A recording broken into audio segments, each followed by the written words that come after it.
Hi, this is Mark from LongIslandWatch.com. Today, Laco releases a limited edition, the Polar Pilot. 250 pieces of each, an A dial and a B dial. Rather simple, beautiful white dial, 42 millimeter Fliegers. In the past couple of years, so this is like their third limited run in this case and movement style. They did a taupe and they did an olive. I really think this is definitely the best looking one of the bunch because white dial Fliegers are just really not that common at all. So I think you're gonna dig them.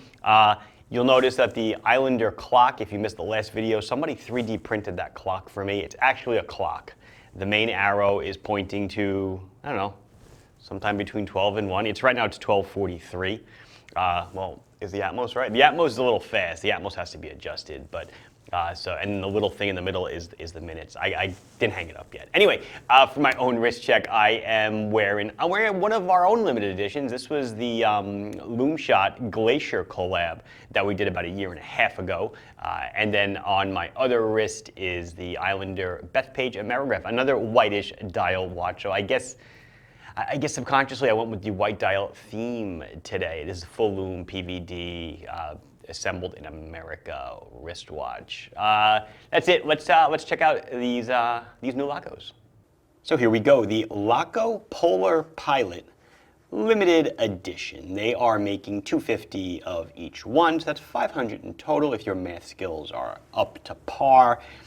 As I said in the intro, they did the same thing with a taupe dial and an olive dial as well. Will they make these later on in 39? I'm going to guess they probably will. But for now, these are the 42 millimeter versions. As I said, it's a limited run. They've basically, from what I understand, they've sold through already. There's no more going out to dealers. So what I've got is what I've got, and that's what I'll have. And once they are sold, there will not be any more. I only have a couple of each. I have enough to make a video about, but we'll see. Maybe they'll sell out. Maybe they won't. Let's see. So these are based on the most popular, I would say, kind of lower cost Lacos. Laco has watches. I've done videos on this in the past. I'll try to throw up a card if I remember. I did a video many years ago. In their Pilots line, they have these 42 millimeter cases driven by Miyota movements, and then they have another 42 millimeter, very similar case, but a bead blasted case run with a Swiss movement. And those tend to be about triple the price of the Miyota based. So these are the Miyota-based ones, based on a very popular series, the Augsburg and the Aachen. That's the name of the black dial ones. In the white dial, they're just calling this the Augsburg Polar and the Aachen Polar 42s. I'm usually a B dial fan, so we will start in the B dial. And of course, I can't help but enjoy the color scheme of white and blue. It is really my favorite matching and meshing of colors. This watch actually is perfect for me. Will I have one? Probably not. I don't have a lot to go around. I'd rather sell them than wear them. So it is a 42 millimeter case. This is standard. 12 millimeters thick to a flat sapphire crystal. 50 on the lug tip to lug tip. It is an exhibition case back, and the LE number is written here. And each one is numbered. And that even says on here, Aachen Polar 42 sapphire crystal, water resistance to 5 atmospheres or 50 meters. While we're back here, might as well talk about the movement. The rotor's got some adornment on it. It says Laco, made in Germany, 21 joules. The movement inside is what they call Laco 2S. Excuse me. It is basically a Miyota 82S0. I want to constantly say 8S20. You know, kind of keep it in like Seiko number format, but no, it is a Miyota 82S0, which is a 21,600 beats per hour movement. So the seconds hand is ticking at 3 ticks a second, roughly a 42-hour power reserve. But it is a no-date movement. It's actually, the 82S0 is actually an open heart movement. So if we had a window in the dial, we could see straight through, but it is a no-date position. So we can it hand winds and hacks. We can wind it. Pull out the crown to set the time. You'll see the second hand stop. But now when I rotate the time, will the second hand jump? Sometimes it's jumping a little bit. Sometimes it jumps more. Sometimes it jumps less. That's an indirectly driven seconds hand. Put it in, and then the second hand starts up again.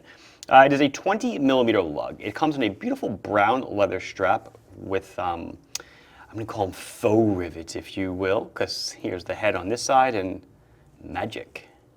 No head on the other side.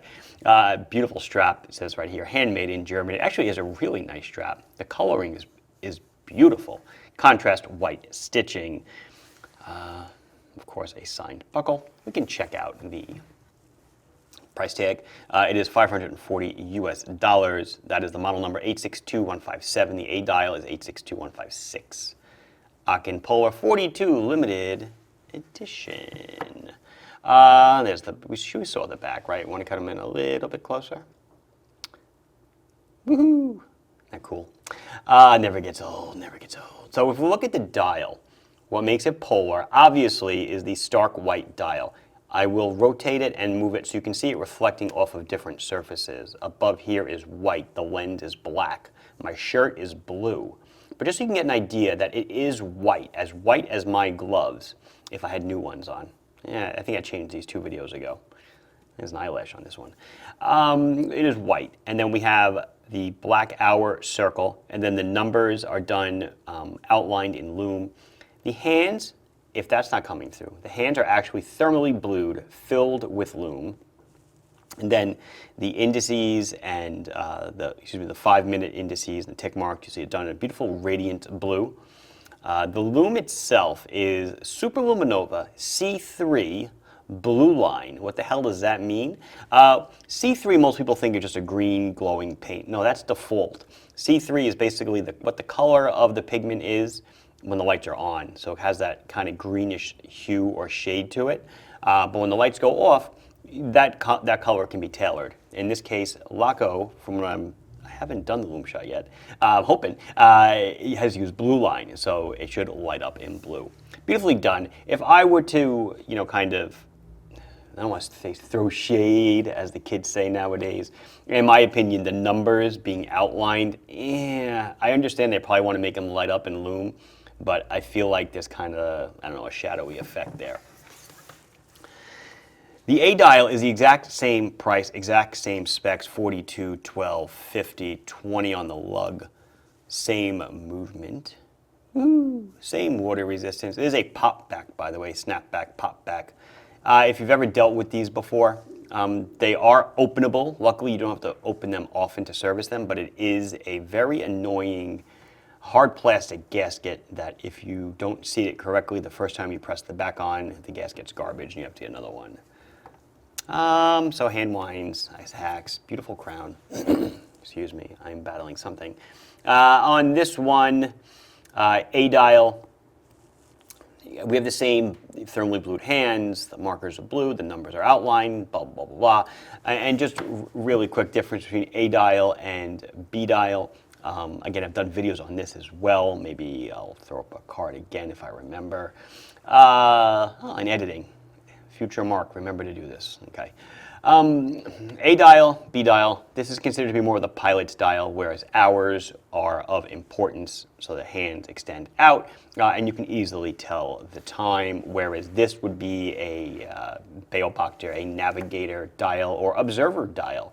And something like this. The minutes are paramount. So the minute hand is pointing to the nice, large, oversized minutes, and the hours are secondary in the little inner circle, because a navigator navigates, obviously, by the minutes. So minutes were more important. Obviously, this makes more sense when your watch is 55, 60 millimeters, worn on the outside of a jacket, and you can read it a little more clearly, but obviously we're just trying to retain some historical significance here to Lume wrist.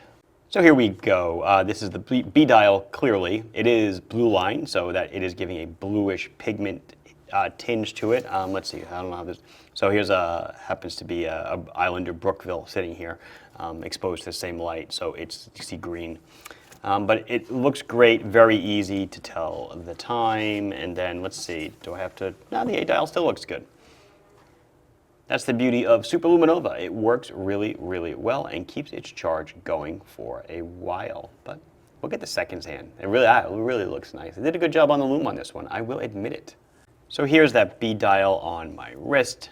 looks good. I'm about 2 holes from the end, so I'm about 6.5, 6 3/4. Fits well. It's okay. Pilot's watches tend to be a little bit larger wearing because of the absence of a bezel or a real bezel with numbers on it. So the crystal is, if this is a 42 millimeter watch, the crystal is probably 36 millimeters, whereas on 42 millimeter diver, the crystal is 31 millimeters. So you definitely get a lot more dial area, but it does look fantastic. And so I think that's going to end our little party. This has been Mark from LongIslandWatch.com showing you the new Laco Polar Pilot. Please like the video if you enjoyed it. Subscribe to the channel. You're getting sleepy. If you have not done so, questions, comments, concerns, anything else, put them below. And I'll be sure to address them as soon as I can. Thank you very much for watching. Bye-bye.